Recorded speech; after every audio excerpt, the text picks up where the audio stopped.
In this video, I'm going to be getting the Platinum Trophy on Mafia Definitive Edition. Now, I've had this game in the backlog for just over a year now, maybe 2 years, and I have not really considered ever playing it. I only had it in my library because it was free on PlayStation Plus at the time, but I never really had any interest in playing it. But starting this YouTube channel, the one thing I've told myself I want to do is play new games and platinum new games, and this was one of them that I wanted to do. And my god, this game was a pleasant surprise to say the least. The story was absolutely amazing, and the platinum as a whole was all right. It was a good platinum to get and a fun platinum to get as well. Now, the trophy guide says that this was a 6 out of 10, and to be honest, I think that's fair. Like, I definitely struggled on certain aspects and certain parts of this platinum, specifically on the classic playthrough, which we'll get into later in the video. But yeah, just for the classic playthrough alone, I'd say that this is a 6 out of 10, 7 out of 10. Like, for me personally, it was quite difficult, but I guess for other people, it'd be different. So without further ado, let's jump straight into the video. So the first step when starting this game up was to just complete the game and enjoy it in the process, and go for any collectibles miscellaneous trophies that I saw on the way, but not actively go for it, as that would be the second step of this platinum journey, to get the collectibles and the miscellaneous trophies. So the first step was just play the game as normal and enjoy it in the process. And after a 4 to 5 minute cutscene which just showed the city and how beautiful the game looked, it then chucked us straight into the first mission, kind of with no delay, and it surprised me a bit actually. Oh, we're into it, okay. I had the controller down, I didn't realise we'd be straight into it. This car feels so slow. Oh, beautiful. Who were those guys? You don't get to ask questions. We need to... Your leg okay? Ah! Hurts like hell. That slowed down, like, really slowly, like, a bit too slowly. Okay. Just getting the call anyways. Hey, I see. I don't know when this game came out, but, like, I'm pretty sure this game came out a long time ago. And I know this is a remastered, like, definitive edition, whatever, but it looks really good. The game looks amazing. Okay, just ram. Boom! Have that. How you doing? Just shake them off. Okay, no shortcuts. Let's go through here. Oh, beautiful. Oh, lovely. And after going through some more shortcuts and slowly losing these thugs one by one, we then managed to complete the mission and got our first achievement along the way. Oh, there it is. Alright, my first achievement, a chase through the night. I am into this already. That was amazing. Chapter complete, an offer you can't refuse. So once completing that first mission, we then went straight to the second mission, and at this point we always play as the same character, but at this point he is a taxi driver. So we start off just doing his daily job, just driving people around, and a lot of people here were very rude. Let me tell you. You there, driver? Yes, ma'am. Are you driving or loitering? Driving, ma'am. Always driving. Yeah, that's just the start of the verbal abuse I got on this mission. Michael's church, let's go, ma'am. Careful, please. Careful, please. Turn that racket off. I can't hear myself think. How rude. That's much better. Alright, you're welcome, lady, but you're being a bit rude to me right now, I won't lie. Slow down. You'll have us killed. I have the right to kick you out my car if you carry on, old woman. Eyes on the road, please. Oh my, I'm gonna kick you out of the car. Feels like to me I said slow down. Oh, you gobby cow. You gobby cow. You better be paying me some good money for this. Oh, that's not my fault. Here you go. There you go. St. Michael's. That'll be That's 30 beautiful cents. parking by me if I say The so only tip myself. I'll give you is to stop smoking in your vehicle. I felt like I was sitting in an ashtray. Sure. Well, get out Whatever then. you say. Yeah, walk off. These Italians are all the same. Oh, I've just given you a lift, woman. Ugh, women. Anyway. Better find a new fare. So after dropping off that rude woman to our destination, we ended up dropping off some more civilians to their destinations who were just as rude as her. So yeah, a lot of rude people in this game, I must say. But once finishing our day's work and driving people around, we just took a break and got jumped by these two goons who were part of the same gang from the first mission that were chasing us in the cars. And as we managed to run away to the people that we ended up helping out and driving them away from those guys, they ended up scaring them off. And then the next mission, we wanted to seek revenge for them ruining our car and basically trying to kill us. So the next mission just sorted off with me partnering up with this guy called Paulie, who ends up becoming one of our best friends in the game. And we ended up trashing a car, stealing a car, beating up a few thugs in the process. And after that mission, we were part of the team. Look, but his daughter Sarah, Maron. Oh, I'm loving this so far. The way this city works. This is really good so far. I'm really enjoying myself. Once joining the team, I just continued through the story as normal, and there were 20 missions in this game, or chapters, whatever you want to prefer to say. And for each chapter, you get an achievement for completing that chapter. So I got 20 achievements alone from just completing the story, as well as a few other achievements throughout this first playthrough by just getting one of each collectible. And the only missable achievement as well, which was to drive Paulie to an unknown location that was not marked on the map. So I made sure to get that achievement in my first playthrough. And I was on mission 18, where the story started to get really interesting and started to take a lot of twists and turns. So just to let you guys know, if you don't want to see any spoilers, because this bit's about to be really spoiler heavy, if you haven't seen this game and want to play it for yourself, then skip through to the number that's on the screen right now, as between now and then will be pretty spoiler heavy. So just warning you guys now in case you don't want to be spoiled of anything. Basically, long story short, this is Paulie right here. This is Sam in the back. And Paulie basically wants to rob a bank. He wants to rob a bank, get some money his own way, and not follow the Don Salieri's orders, which is our boss. In case you guys don't know who that is, here he is. Our character and Sam basically tell him that he's absolutely sure about this. He should be either telling the Don, which is our boss, or not doing it at all, as if he goes behind his back, he's basically going to die. But he is insistent that he can do this job and wants our help to do the job without the boss knowing. Basically, long story short, that same mission, we end up doing a job for the boss, and the job basically ends up being, we put our neck out on the line for something that wasn't even worth it, or it was something to do with like the stuff we were supposed to be getting wasn't even in the box, whereas the boss kind of knew about it.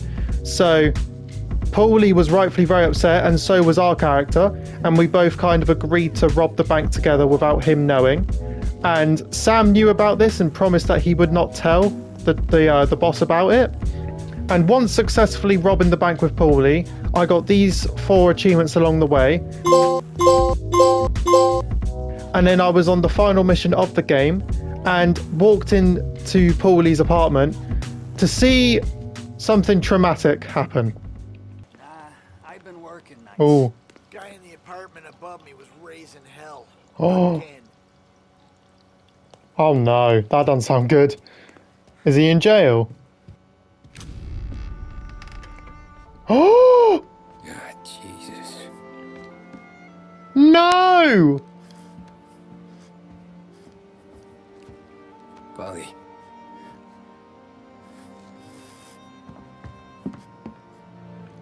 No. Polly. Oh, God. So yeah, as you can see, Paulie ended up dying, and I'll be completely honest, I didn't expect it to happen that soon or that quick. I had a feeling it was going to happen at some point, but I didn't expect it to happen just so suddenly and so quickly after the mission. So as you could tell by my voice, it definitely caught me by surprise, and I was actually quite speechless at some points. But the cutscene carried on, and we ended up getting a call from Sam, and Sam was trying to basically warn Paulie that Don Salieri was coming after him as he found out about the bank job. And we asked to meet him at a place called City Gallery to like discuss what we were going to do, as he was coming after us too. And as we got there, it was basically a trap, and Sam was actually the one that told the boss, and it was basically a trap to get me killed and have Sam like as, you know, the top assistant to the boss. And the final mission just consisted of us fighting all of these other guys that were once our friends and trying to kill Sam in the process.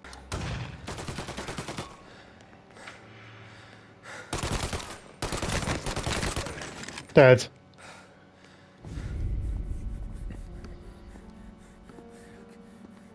Oh, that's quite Nobody's heartbreaking, carrying you actually. to the doctor this time, Sim. You kill me now in the dawn. She's never gonna stop looking for you. But you let me live. I'll tell Salieri you're dead.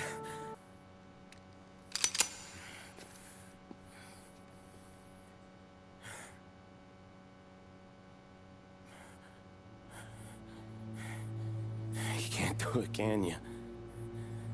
Always that little voice in the back of your head. You. Oh, wow.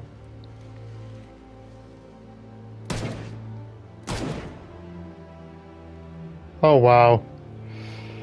That's pretty sad, actually. I guess it had to be done, though.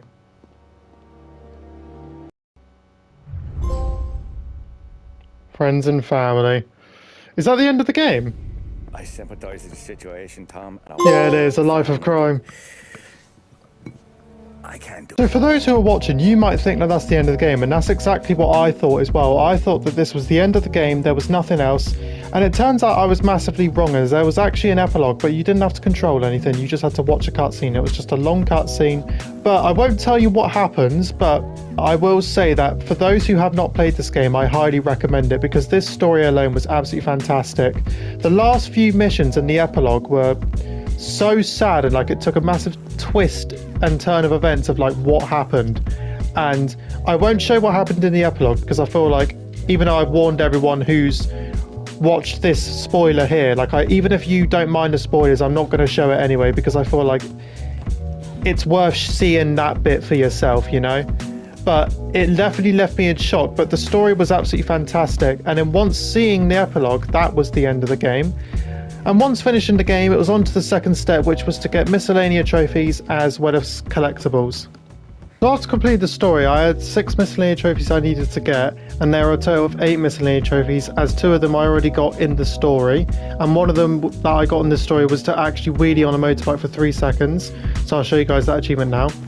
1, 2, there it is, Stunt Rider, lovely. Alright, got that during the mission. And then the other one was to have 15 cars in your garage, which is very easy. That just automatically happens in the game. So there were 6 more achievements that I needed to get. And the first one I went for was to pay a fine when getting pulled over by the police. And this was super simple to do. I just literally had to bump into a police car, pull over and pay my fine. That simple. Ticket issued. Go back to your patrols. The second one was to do a complete opposite and ram into the police car again and drive off, and instead of paying for a fine, I resist arrest by punching them in the face. Here. Boom! Now get in the car. There we go, there's my achievement, not taken in. After that miscellaneous trophy, I then had another one that had to do with the police, where I had to drive away from them with a 5-star like police rating at the bottom right corner. So I had to get 5 stars, very similar to GTA, get 5 stars and managed to escape in my car, which was again very easy. We should be able to get it now. There it is, heat from the cops. And then the 4th one I had to get was to lockpick 5 cars, which again was extremely easy. There we go, car enthusiast. And then at this point, I only had 2 miscellaneous trophies I needed to get, and I decided to get 30 cars in my garage. And at this point, I believe I had 18, and I just thought it'd be super simple, because all you would have to do is go into a car and literally drive it for a split second to go, and it would automatically go into your garage. But I could, for the life of me, not find another 12 cars. Like, I spent over an hour doing this, and I genuinely could not find another car. And I had to look up on the internet, and there were apparently 5 hidden cars, which was part of an achievement for the collectibles, and another 5 hidden cars that were part of missions. So I did 2 of those missions, which added up to 25 hidden cars, which added up to 25 cars in the garage.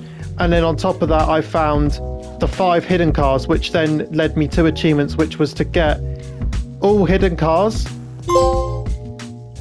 and all 30 cars in the garage. And the final miscellaneous trophy for me to get was to drive the Bolt Ace, which is the slowest car in the game, to 50 miles per hour, which is basically you have to go down a hill, and that is your only chance of getting it. You will not be able to drive it over 50 miles per hour in a straight line. But again, this was super easy. 50. Yes, there it is. That motor can move. Nice. So once getting all those miscellaneous trophies, it was then on to head to get the collectibles, and there were 8 sets of postcards in the game, and each card had about maybe between 22 to 15, 10 maybe. So there were quite a lot of collectibles to get in the game, but one of them I had already got because one of them counted as the hidden cars, as well as 50 foxes at the bottom right corner, as you can see on the screen. So there were a lot of collectibles I needed to get, and quite a few of these were actually in mission select and near the end of the mission, which was a bit stressful, and I didn't massively like having to play through certain missions again just to get collectibles, but the majority of them were in the open world. So overall, this achievement wasn't that bad to get because I don't mind getting collectibles. Overall, I don't really have a problem with doing it. So overall, this wasn't too bad for me at all. So once getting all the collectibles in the game, it was on to the final step of the platinum, and that was to complete the game on the classic difficulty, which is the hardest difficulty in the game. And I was excited to get into this because it meant I get to play the story again on a harder challenge, and me being a gamer, I do like a challenge every now and then. And I saw going into this before I started the game that the only real challenge of this playthrough was the 5th chapter, being the racing mission. It's called Fair Play. And apparently, for this mission, it is ridiculously hard to win the race. And for those who have gone for the platinum on this game and played the game, I'm sure you guys all know that this is by far the hardest part of the platinum. But so I thought, because I just went through the first few missions as normal with no trouble at all. And then I got to the race mission expecting it to be difficult, and yeah, it was difficult. It definitely made me rage a little bit. Alright, here we go. Let's see how difficult this is. No! Oh no, yeah, oh no. Okay, restart. He's just spun me out. He's just spun me out. Great. What the hell? Wow. Wow, he rammed into me and I lost. He rammed into me and I lost. What? That was not! Damn it! I'm gonna spin out. Wow! Wow! What do I do? And I kid you guys not, I genuinely spent over an hour, I think just under an hour and a half trying to do this, and constantly failing. But then after an hour and a half, I finally did it. Oh, please be it. That's got to be it. Come on, just don't mess this up now. I've done it. I've done it. Let's go. Let's go. Oh, that took so long. I think what annoyed me the most about that is the fact how I had to wait 20 years for a loading screen once I failed. Oh, but I've done it now and I'm so happy. So once completing that mission, I felt very confident that the rest of the game was going to be pretty easy compared to that. But it turns out I was massively wrong, because that racing mission I thought was going to be the hardest part of the whole platinum. And it actually wasn't. It wasn't the easiest, but it definitely wasn't the hardest, because as I continued through the story, there was another maybe 5 missions where I struggled quite a bit, including the very last mission. I died so many times, and it kind of made me think that either I'm super bad at the game, or the guides were a lie and all these things were a lie and the race wasn't actually as hard, or maybe I found the race a lot easier than the combat. I don't know, but after that race I died on 4 or 5 separate missions quite a few times. Not every mission was horrible, but there was 4 or 5 missions where I was dying a lot, and it definitely changed my difficulty in the pattern, because before this classic playthrough I would have said that this was like a 3 out of 10, but then after this classic playthrough I'd say it was like a 6 or 7 out of 10. But regardless, I finally beat the final mission, and then before I knew it, the platinum was mine. There it is, made man. And where's my platinum trophy? There it is, the original gangster. Awesome. What a game. What a game this was. Alright, I'm just going to start this review off by saying that this story was absolutely incredible. Like, it was one of the best stories that I've ever played in a game. Like, definitely top 10. Like, this game, in terms of the story, was absolutely fantastic. Like, collectibles and like the miscellaneous trophies. The miscellaneous trophies were good, except for that one where I had to get 30 vehicles in my garage. That one was surprisingly painful. But then once I found out what I had to do, that was fine. And then the collectibles were okay. Like, it wasn't like the worst thing in the world. It was more the fact how I had to mission select and get most of the collectibles. And they would be at the end of the level, some of them. So that was a bit of a pain. But overall, the collectibles were a lot of fun because I don't really mind getting collectibles, as I've said many times. So that was all fine. But this classic playthrough definitely surprised me because I thought it was not going to be that difficult. I knew the fair play mission, being the racing mission, was going to be pretty difficult because I had heard about it, that it was like infamously known as the hardest level in the game. But once you got through that, it should be like pretty simple. And like the majority of the missions were like very simple for me. Like it wasn't really too much of a stress. But some of the missions, especially that last one just now, and a couple missions before that, the one in the prison, the missions were okay, but those two were a bit of a stress, I must say. But that doesn't change the fact that this game was a pleasant surprise, and it's definitely made me want to play the next two Mafia games. Whether the Mafia 2 will be my next game, I don't think it will be, but I will definitely play the next two games because this game was really good. Like overall, this game was fantastic. So yeah, if you like this video, guys, make sure you like and subscribe if you are new to the channel, and turn those notifications on so you don't miss future videos that I upload. And take care. See you guys later.